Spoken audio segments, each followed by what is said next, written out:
I'm Karen Remy. I'm so happy to be here and to talk about how I came up to be a spiritual teacher and a spiritual healer. Well, so what happened 30 years ago when I woke up spiritually in my life?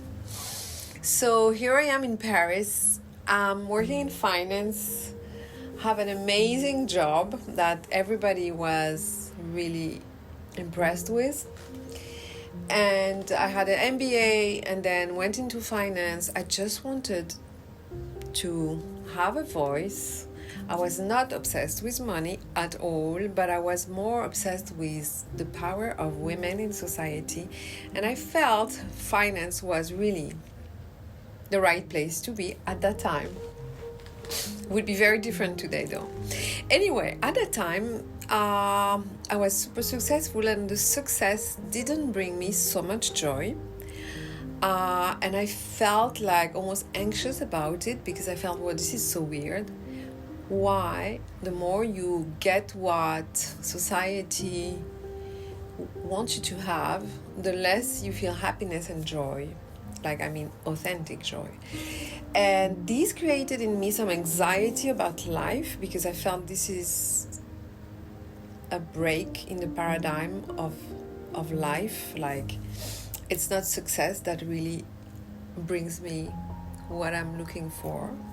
And from there was like a spiral of questioning and kind of anxiety, and I tried psychoanalysis.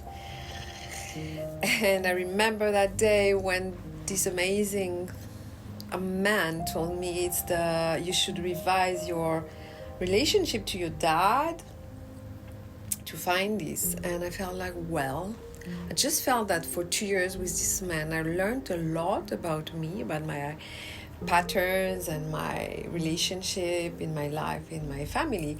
I felt suddenly closed in a box created by the mind, by the genius mind of an amazing psychoanalyst that everybody knows. And I felt like, wow, I can't survive in this box.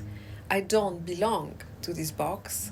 If I stay here with this explanation of my anxiety, I will die of being totally deprived from my freedom, from my spirit, from my oxygen of life.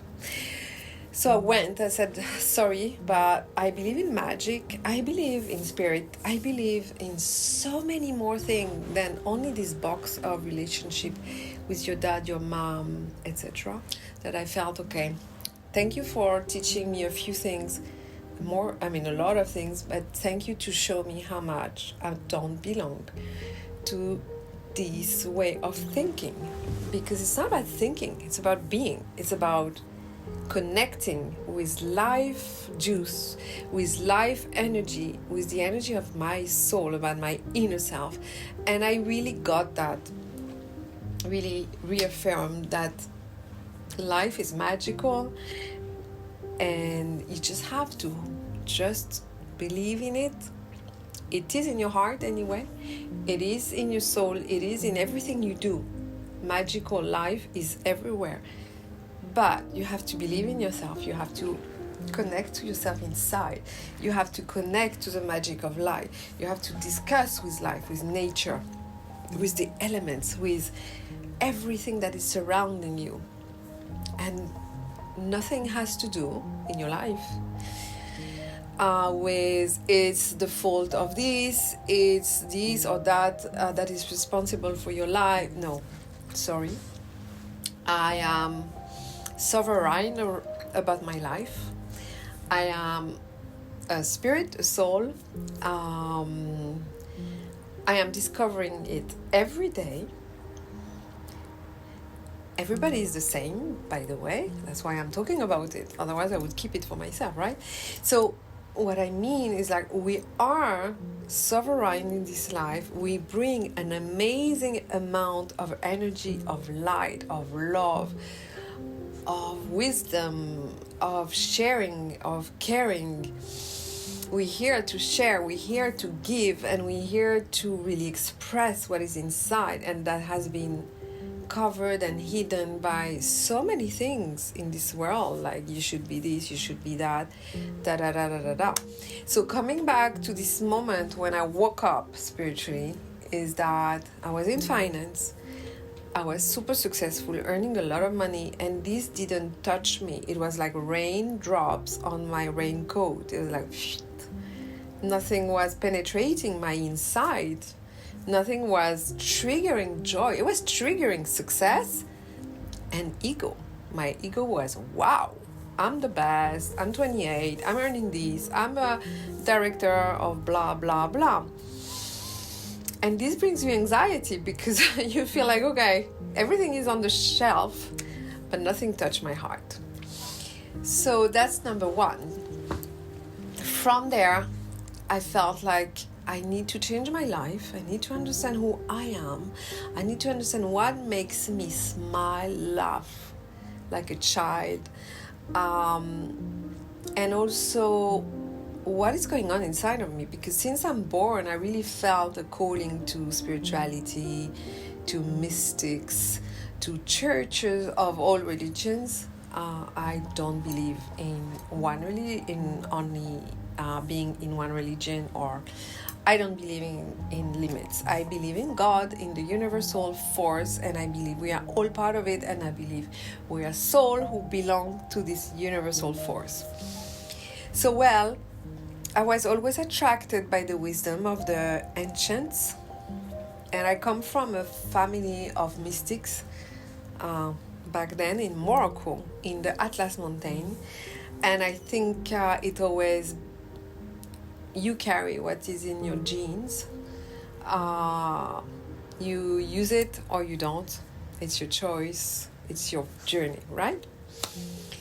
So what happened is, like, when I was triggered by the fact that life, as successful as it was bringing me anxiety, I felt like even my body was heavy and heavier, and in the morning before going to the office, I felt like, oof, I can't. I mean, I felt like my body didn't want to bring me there anymore, you know? Ooh. So that was a shock. So I understood after a few weeks, it was time for me to revise my journey. And I started to work for a client from my house, like a consult as a consultant for a foreign bank, and I felt like, oh, wow, I'm not in a structure anymore. And then I felt an immense freedom. And the day I started working from home, I was literally pulled to the table to write. I can't even remember it, but I just know that every morning I was just drawn to that kitchen table, and I was just writing my heart away. And it was not something I was used to do before. I can't tell you I was like a writer, or it was not in my habits to write at all. I mean, I'm a dancer, music, I love music, I love dancing, but I loved philosophy, etc. But then writing was my mode, was my moment where I was receiving so much wisdom through my writing that it became for 2 years my motto. That's how I was living, surviving all these incredible question I had in my mind.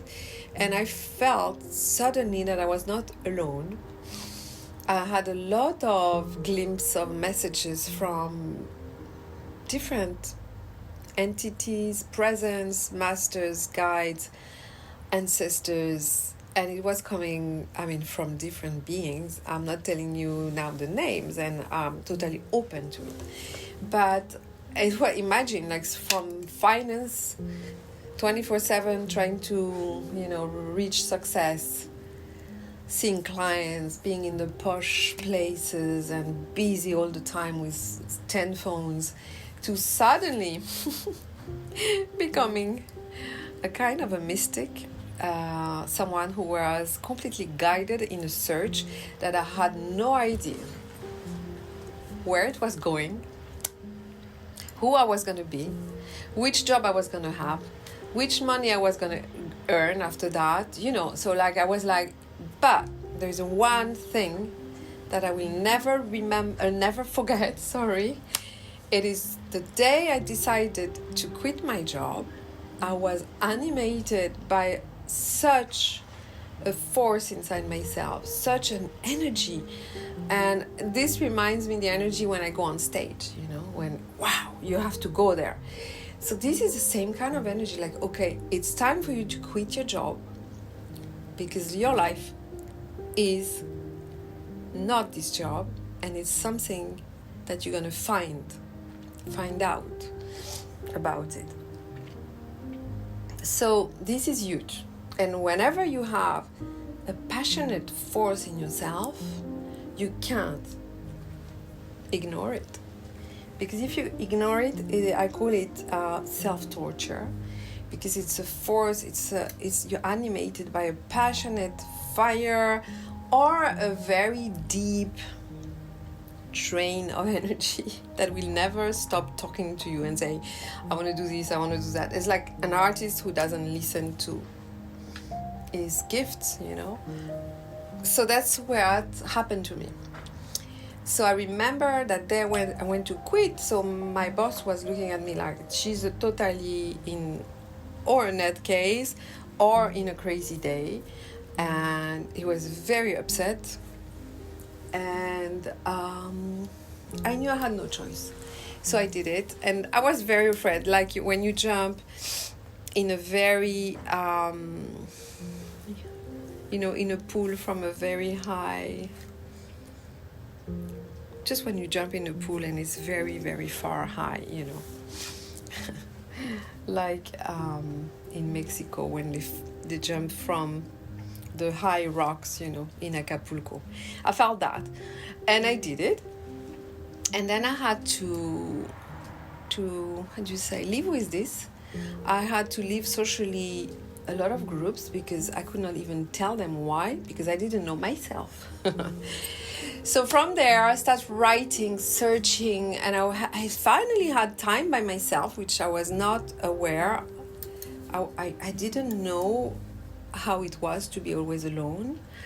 I really enjoyed it so much. I really felt, wow, this is me, I was going into in nature, in parks. I was walking in Paris a lot. Paris was a very good friend for me. Because it's a city that is talking. Wherever you go, Paris is talking and giving you a lot of energy. If you are in that kind of artistic mood or research. And I think on Earth you will find a lot of places like that and you are called to them. Could be also in nature. And down the road I've been going a lot to Arizona, by the way, because Arizona is a land that has kept for me a lot of secrets and revealed them as I was opening myself to them. So that's how it's all started. I know it was crazy to do it, but I knew I had no other choice, so I've done it. And from there I started writing, and I started really like unfolding like a book of knowledge and wisdom about my life. And after 2 years, I really felt that everything I was writing that was not for me alone. It was totally for me. It was totally for any human being. It was really unfolding truth about emotions, unfolding truth about the ego, the childhood, how a child is under the influence of the world, the parents, the school, the judgment of peers, and how the child is building an ego to protect itself and how it needs the ego to survive. And then after many years, the ego, instead of helping you, is just manipulating you into something you are not. So that was a long teaching, and then I discovered I wanted to share my writings, my spiritual writings.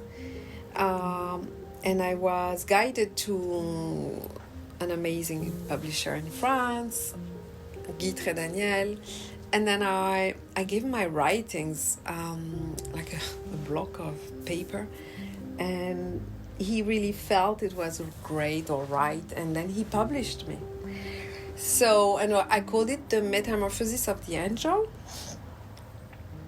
because for me, the soul is an angel, and there is no difference. We can talk about this subject for a while, but I'm not here for that in this moment.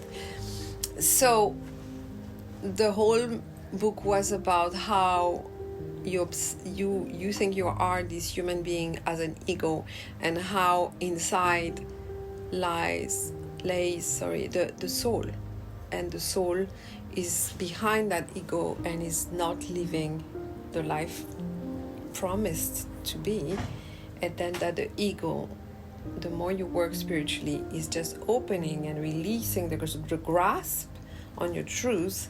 And the more you work spiritually, the more you can release everything that is not true about you, and come to a state that is more true, more balanced, more harmonious, and then your soul can come out, from the shell. And that's the metamorphosis of the angel.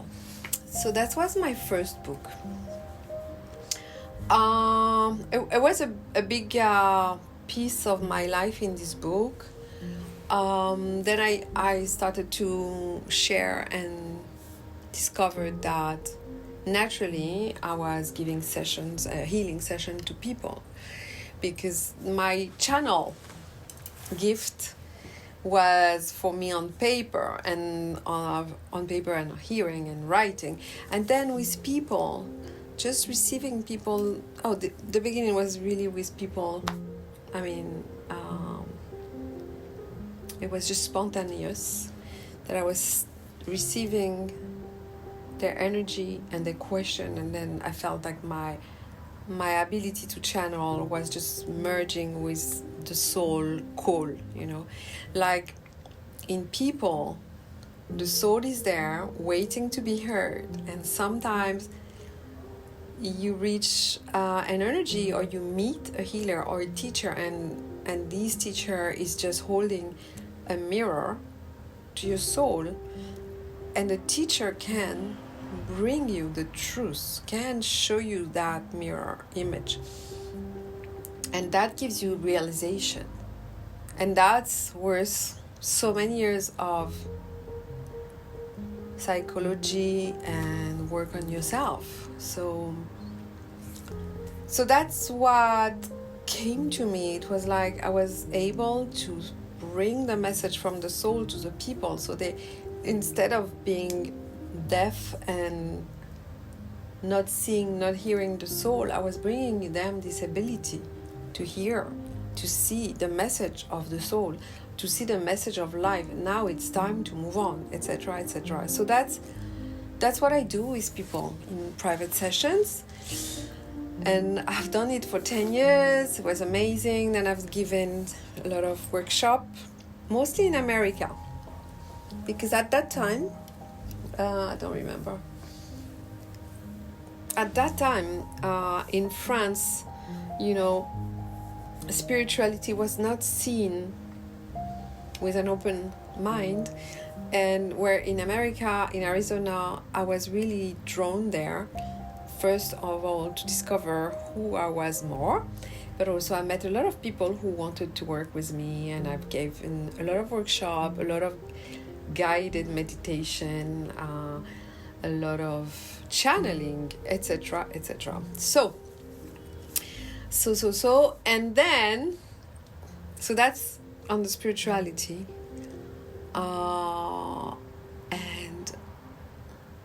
so I then discovered so much about myself after so many years that I really felt I was 35, something like that. I had 3 kids, and I felt like, wow, I'm a dancer, I'm an artist. This is true from day one, because when I was a child in Morocco, we were, it was a very happy moment in Morocco.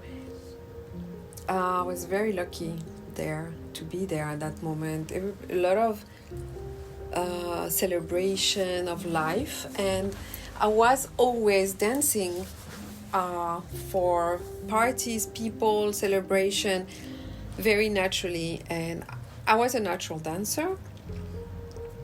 And with years, I didn't want, or I lost the belief that I was a dancer because of society and parents, It was not a proper thing to do. So, 35 years old. 35 years old, I am there after having worked so much on myself. I really felt like, wow, a second energy boost in myself. Like, you need to dance on stage. Like, okay. So it's this pool of energy, like, oh my God, if I don't do it, I'm gonna choke. Okay. So I had that when I was going to see shows. I felt pulled to the stage so much. I said, okay, now I'm gonna try it, because otherwise I won't be ever feeling accomplished. And I did it. So I went to see my flamenco teacher, and these people were absolutely like my second family, because flamenco is more than a dance or music. It's an art and a culture, and you belong to a family when you work regularly with people. And these people really, I said, listen guys, I want to do a show, but not like a school show. I want to do a show, okay? So when you bring a crazy idea, people think you're crazy, which is first step, but that's okay. You have to face the craziness of who you are. Otherwise, you never break it, you never open the doors. Because at age 35, who wants to start a career in dancing, right? Well, so what happened is, like, I was so passionate about living my art, my gift, that I decided to go for it full time. I decided not to continue as a spiritual healer, completely, except for a few people. And so the spiritual healing and teaching was on the back burner for a few years. And and then after 15 years of dancing in different shows and creating so many things, amazing things, I felt a pull. I felt like, well, it's time to go back to my healing and teaching. And here we are.